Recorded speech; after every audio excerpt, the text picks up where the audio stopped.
libertad, igualdad, justicia, paz, solidaridad y la no discriminación son principios y valores que inspiran tus derechos humanos. Por eso en Hidalgo con Derechos, nuestra misión es que toda persona en Hidalgo los pueda hacer valer. Comenzamos. ¿Qué tal, amable audiencia? Bienvenidos a una emisión más de Hidalgo con Derechos. El día de hoy vamos a hablar sobre la discapacidad intelectual y el espectro autista. Para este primer bloque, como los demás, está mi compañero Salvador Franco aquí en cabina. Salvador, bienvenido. Gracias, Itan. Un gusto estar con nuestros radioescuchas una semana más en Hidalgo con Derechos. Así es, y bueno, en realidad son dos temas los que atañen el programa del día de hoy, pero quisiera empezar preguntándote si podrías comentarnos qué se considera una discapacidad intelectual. Es un tema complicado. La verdad es que no somos expertos, no somos del campo de ciencias de la salud, pero quisiera yo enfocarlo hacia los derechos humanos, hacia qué derechos tienen las personas que viven con alguna discapacidad intelectual. Bueno, para empezar quisiera decir que según datos de la Comisión Nacional de los Derechos Humanos, en México existen aproximadamente 4 millones de personas con discapacidad intelectual. ¿Qué es la discapacidad intelectual? De manera muy genérica, pudiéramos decir que es un patrón específico de limitación intelectual y funcional, el cual dificulta aprender e integrarse a la sociedad y al trabajo remunerado, lo cual redunda en ciertas características. ¿Cuáles son algunas de esas características de una persona con discapacidad intelectual? Que se manifiesta antes de los 18 años, que su funcionamiento intelectual es inferior a la persona promedio y que las limitaciones en la comunicación, en las prácticas sociales adaptativas, en las capacidades académicas, en el trabajo, etcétera, están presentes a lo largo de la vida de esta persona y por lo cual, con base en estas características, se puede considerar de manera no médica, no profunda, no especializada, que una persona puede vivir con alguna discapacidad intelectual. Muy bien, y bueno, a lo largo de los programas que hemos realizado tú y yo sabemos que las personas, todas las personas, pues tienen los mismos derechos, como el derecho a la justicia, a la familia, a la educación, la atención médica, a un trabajo digno, etcétera, etcétera, etcétera. Las personas con discapacidad intelectual tienen estos mismos derechos, tengo yo entendido, pero ¿tienen algún otro derecho en especial o son los mismos? Lo dijiste muy bien. Para empezar, tienen los mismos derechos de todas las personas, las que se consideran personas convencionales, y además, por su condición de discapacidad intelectual, tienen algunos derechos específicos que les pueden ser atribuidos como grupo vulnerable, que son el derecho, para empezar, a una atención médica, dada su condición. Tienen que tener una atención médica especial. El derecho a la educación. Ahí la familia tiene el derecho a optar entre una educación especial o una educación convencional. Normalmente ya lo que se está usando, también por la política y el derecho a la inclusión, es que la educación sea lo más inclusiva que se pueda. Tienen el derecho también a la familia, al cariño y al resguardo de una familia. Tienen el derecho a la no discriminación. Tienen el derecho a tener un tutor calificado que vele de alguna manera por ellos. Tienen el derecho al acceso a la justicia y a programas de integración plena a la sociedad por parte del Estado que busquen, que tengan como objetivo que ellos vayan conquistando y ellos vayan teniendo para que sean útiles y funcionales en la vida y hacia la sociedad y puedan tener un trabajo remunerado, que puedan ir logrando la mayor independencia posible.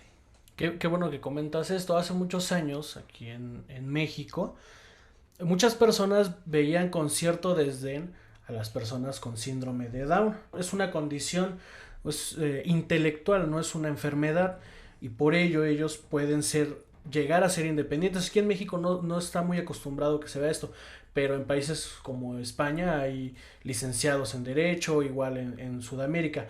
Es porque se les aplicaron de manera indirecta o directa a su familia el derecho a la educación, salud, etcétera, etcétera, y por eso es que pudieron tener acceso a este trabajo digno y remunerado, ¿cierto? Es correcto, y todo este bloque de derechos que comentamos precisamente fueron garantizados para estas personas, en este caso que tú comentas con síndrome de Down, que es una condición de discapacidad intelectual.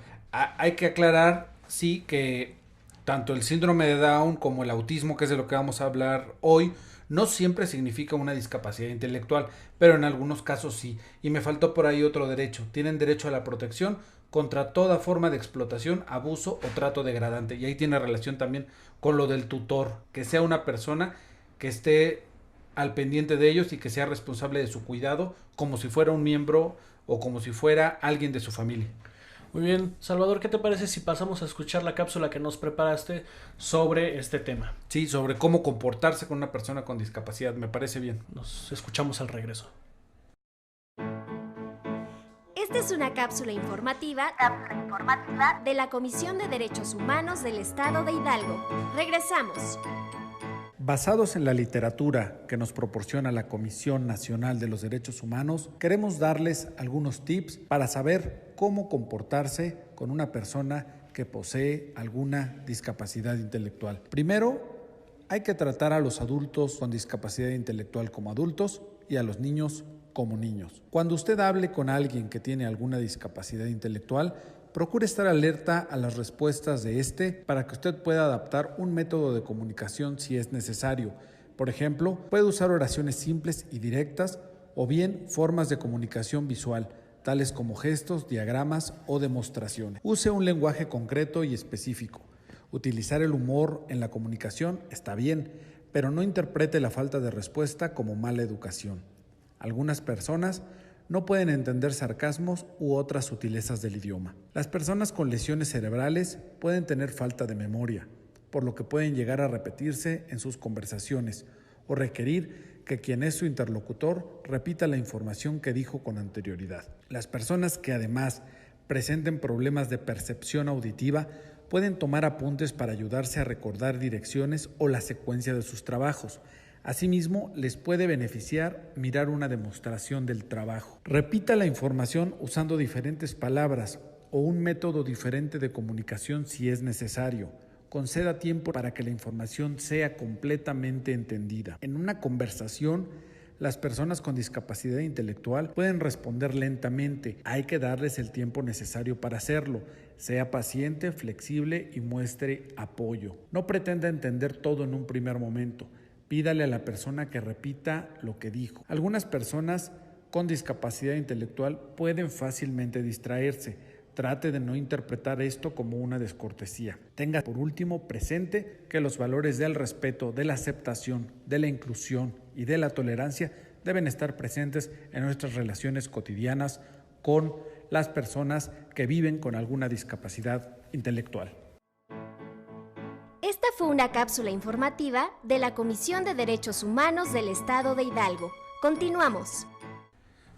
Bueno, ya estamos de regreso después de esta cápsula en la cual quisimos dar, de acuerdo a directrices de la Comisión Nacional de los Derechos Humanos, un esquema que nos puede ayudar a cómo comportarnos con una persona que vive con alguna discapacidad intelectual. Ya estamos de regreso con mi compañero Ethan Lobato. ¿Qué te pareció la cápsula? Muy explicativa, la verdad es que sí, es pues la manera más adecuada de comportarse como una persona que tiene alguna discapacidad intelectual, ya que pues como una persona convencional puede sentirse agredido por alguna actividad o actitud de ellos que pues no es para nada personal, no es pues es debido a la condición de discapacidad intelectual con la que ellos viven. Vamos a tener un experto en el segundo bloque, pero ¿qué te parece si agarramos el toro por los cuernos y sin decirnos ni expertos ni especialistas, platicamos un poco sobre el trastorno del espectro autista? Claro que sí. ¿Con qué te gustaría? Bueno, sabemos que el autismo no siempre significa una discapacidad intelectual, ya que está dividido en 4 tipos de autismo, pero... Ese es un buen comienzo. Ya lo dijiste bien. No siempre el trastorno del espectro autista significa una discapacidad intelectual. Simplemente tenemos que aprender que son personas diferentes que no encajan en los moldes convencionales y tradicionales de la sociedad. Y muchas veces por ser diferentes se les excluye, se les discrimina o se les quiere dar una educación especial cuando al contrario, lo que se debe de hacer es, número 1, aprender a aceptar las diferencias. Después, en la escuela, en el sistema educativo, hacerlas adecuaciones curriculares necesarias, que es una obligación del Estado, para que la educación sea inclusiva e integradora. Ellos tienen el derecho a asistir a una escuela regular. También depende mucho ahí del grado de autismo, y también los padres tienen autonomía y capacidad y derecho a decidir. Pero esa es la tendencia no solo en México, sino mundial. Por otro lado, hacer también adecuaciones en el hogar, hablarles tanto en el hogar como en la sociedad, donde también se tienen que hacer adecuaciones, hablarles siempre, aprender a tratarlos como lo vimos en la cápsula, hablarles en términos concretos y literales, enseñarlos a que entrenen habilidades sociales para que en un futuro, para que cuando crezcan sean personas independientes, tengan un trabajo y tengan una vida funcional, buscar estrategias para su integración en la sociedad y atender sus necesidades especiales y respetarlos, sobre todo trabajar mucho en su autoconcepto para que ellos se sientan personas capaces y valiosas como lo son, con pleno goce de sus derechos y plenamente integrados a la sociedad. Así es, en el caso del autismo, las personas con Asperger son las que más fácil se adaptan a la sociedad. No quiere decir que sea menos difícil para ellos, porque muchas personas luego dicen es que está loquito, está tontito. No, no está loquito ni está tontito. Tiene una condición que no le permite adaptarse de manera regular a la sociedad por problemas de espacio personal, sonidos alrededor, etcétera, etcétera. Desafortunadamente, nuestro bloque número 1 está llegando a su final, pero como tú bien dices, vamos a tener un experto en el bloque número 2 que nos va a explicar más a detalle esta cuestión del autismo. Si te parece bien, nos vemos después del corte. Me parece bien, nos vemos después del corte y seguimos platicando de discapacidad intelectual y particularmente el espectro autista, el trastorno del espectro autista. Nos vemos de vuelta en el segundo bloque de Hidalgo con Derechos, un espacio de la Comisión de Derechos Humanos del Estado de Hidalgo. Recuerden que pueden contactarnos al 71 816 96. Repito el número, 71 816 96. Y en el buscador de internet aparecemos como Derechos Humanos Hidalgo. En los primeros resultados estará nuestra página institucional, la cual es www.cdhhgo.org. Regresamos.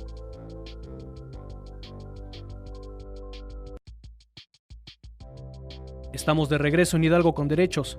A continuación, una entrevista exclusiva de la Comisión de Derechos Humanos del Estado de Hidalgo.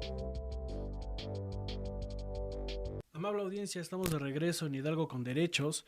En este segundo bloque seguiremos hablando sobre el tema del autismo, del espectro autista. Me acompaña aquí mi compañero Salvador Franco. Salvador, bienvenido. ¿Podrías presentarnos de favor a nuestro invitado especial del día de hoy? El día de hoy nos acompaña José Antonio López Pérez. Él es el director de ATREA, Asociación Civil, Asociación Integral de Asistencia a los Trastornos del Espectro Autista. Es lo que quiere decir el acrónimo. Él viene representando a esta asociación civil, la cual dirige, y nos va a hablar sobre lo que hace esta organización civil, cómo ayuda a las personas con autismo, y también nos va a hablar un poco sobre lo que es este trastorno. Te cedo la palabra. Y tan bienvenido a nuestro invitado. Bienvenido, José Antonio. Muchas gracias por la invitación. José Antonio, pues bienvenido. Muchas gracias por aceptar la invitación. Quisiéramos empezar la entrevista preguntándote pues sobre tu perfil profesional, filántropo y de trayectoria aquí en la asociación. Pues bueno, yo estudié mercadotecnia, pero pues me dedico a esto porque tengo una hermana con autismo y pues ya llevo ahí, que son ya 9 años ahorita trabajando ahí en la asociación y por eso es que estoy ahí, ¿no? Entonces la asociación tiene 11 años, entonces casi ya desde el inicio podríamos decir, ¿no? Entonces pues me he dedicado ahí en ATREA todo este tiempo y por eso es de que ahorita soy ahí director. José Antonio, te estamos bombardeando con preguntas fuera del aire. La verdad es que es un tema muy interesante el de los trastornos del espectro autista, pero la siguiente pregunta que te quisiéramos hacer sería la más obvia aparentemente, pero que tiene, sabemos su grado de complejidad. ¿Qué es el espectro autista y qué comprende el espectro autista? Claro, ahora sí que la pregunta más importante, ¿no? Porque a lo mejor siempre escuchamos de autismo, pero ¿qué es autismo, no? Pues bueno, autismo es un síndrome, esto quiere decir no es una enfermedad, y pues también significa que no tiene cura, ¿no? Entonces son un conjunto de características. Bien, es un síndrome que afecta principalmente las áreas de comunicación, lenguaje, sociabilización, imaginación e integración sensorial de una persona. Entonces, pues a grandes rasgos estas son la definición que podemos dar de autismo, ¿no? O de los trastornos del espectro autista. Pero sí es como bien importante, siempre me gusta como recalcar eso, no es una enfermedad, es un síndrome, una condición de vida. Gracias, sí, lo dijimos en el primer bloque, nos pusimos a estudiar el tema, no somos expertos, pero sí dejamos muy claro que no es una enfermedad, sino que es una condición, es un síndrome. Y precisamente no se cura, sino que se aprende a vivir con él y se generan herramientas para tener una vida funcional y para que los niños, los jóvenes que padecen este trastorno lleguen a tener un día una vida funcional, estén plenamente incorporados al trabajo, a la familia, a las instituciones de nuestra sociedad y que puedan sobre todo ser felices y gozar de todos sus derechos, que son, como cualquier persona con discapacidad, son los mismos derechos que tienen todas las personas, todos los seres humanos. José Antonio, en el bloque número 1 mencionaba yo, porque lo que investigué decía esto, que había 4 tipos de autismo ya fuera del aire. Tú me hiciste la corrección. Te quería preguntar, ¿el autismo es una condición incapacitante para la persona a quien lo padece? Pues bueno, ya les mencionaba yo que afecta principalmente, pues, digamos en este caso, para empezar, la comunicación y lenguaje, ¿no? Entonces podríamos decir que a algunas personas, no todas, por esa parte pudiéramos decir que fuera como incapacitante el hecho de que no desarrollen el lenguaje, ¿no? Como nosotros lo hacemos, ¿no? Porque comunicación hay muchos otros métodos alternativos. Pero no todas las personas diagnosticadas con autismo no pueden comunicarse de manera verbal. Depende, porque cada individuo pues es diferente, ¿no? Que compartan ese diagnóstico de autismo, todos son diferentes, ¿no? También hablábamos de que afecta la sociabilización. Entonces, pues también hay como en diferentes niveles, ¿no? No a todos en el mismo nivel. Entonces hay como ciertas características que pudiéramos pensar que a lo mejor son incapacitantes, pero no todas las personas con autismo pues tienen esas características tal cual. Muy bien. Bueno, ya nos comentabas que pues cada persona con autismo es diferente, no es siempre un mismo patrón. Queríamos preguntarte si el que ellos tengan un trastorno dentro del espectro autista significa inmediatamente que tienen o está correlacionado que tienen una discapacidad intelectual o no. No necesariamente, aunque sí hay personas con autismo que tienen además alguna discapacidad intelectual, pero no todas, nuevamente. Salvador. Sí, comentábamos con acierto, ya vi que estudiamos bien el tema, hicimos bien nuestra tarea y también sustentándonos en lo que afirma en la literatura de la Comisión Nacional de los Derechos Humanos, donde claramente leíamos que no necesariamente quien padece o quien vive con un trastorno de esta índole o incluso otras discapacidades, aparentes discapacidades, es en realidad una discapacidad intelectual. En algunos casos sí hay trastornos y hay inclusive enfermedades mentales, que sí son enfermedades mentales muy severas, que sí se vuelven algo incapacitante y que se consideran plenamente personas con discapacidad intelectual. Pero leíamos, decía la Comisión Nacional, que no siempre una persona con o dentro del espectro autista es una persona con discapacidad. Hay veces, como tú bien lo decías, que se puede relacionar con alguna otra condición y que puede redundar en una discapacidad de tipo intelectual. Ahora bien, ¿nos podrías hablar de tu organización civil, de ATREA, y de qué te encargas, de qué se ocupan, qué especialistas hay, a qué es a lo que se dedican? Claro. Bueno, pues nosotros en ATREA nos regimos por 3 pilares principales, ¿no? Que es el diagnóstico, el tratamiento terapéutico en diferentes áreas, que son pues en las que necesitan apoyo este tipo de personas, y la inclusión social, que tiene que ver con todo lo que hacemos para hacer difusión y sensibilización entre la sociedad en general, ¿no? Ya sea con alguna conferencia, con algún curso o pláticas, vamos a escuelas siempre, tenemos campañas, sobre todo en las redes sociales, todo lo que tenga que ver pues con la inclusión social de estas personas, ¿no? Primero con la información y después con la inclusión, ¿no? Porque a pesar de que se escucha más ahora de este tema, pues todavía hay mucho mucha ignorancia, ¿no? También del tema, entonces es bien importante. En la situación de tratamiento terapéutico, pues abarcamos diferentes áreas, como puede ser la comunicación y el lenguaje, el aprendizaje, lo conductual, la integración sensorial, la terapia física también, psicológica, la de autonomía e independencia, por supuesto, que es muy importante. De hecho, el presidente de la comisión hizo con ustedes el compromiso de que vamos a alumbrar con el color azul, ¿verdad? Así es. Con el color azul que representa o simboliza el trastorno del espectro autista, ¿es correcto? Así es. El edificio, y bueno, me decías que también estás con algunas gestiones con gobierno del estado para que también se reconozca y se haga patente este Día Mundial para la Concientización del Espectro Autista, de los trastornos del espectro autista, que es el 2 de abril. Así es, ya estamos muy cercanos. Y sí, efectivamente, pues esta parte como de iluminar ciertos edificios y monumentos y todo eso, pues es con la intención de que cada vez más gente pues vaya conociendo, ¿no? A lo mejor de pronto por ahí les entra la curiosidad de ¿y ahora por qué? ¿No? Eso de azul, pues bueno, habrá que también los demás hacer nuestro trabajo, ¿no? De ir informando para que vaya llegando esa información a la gente. Entonces, pues de cierta manera nos ayuda también a informar a la sociedad.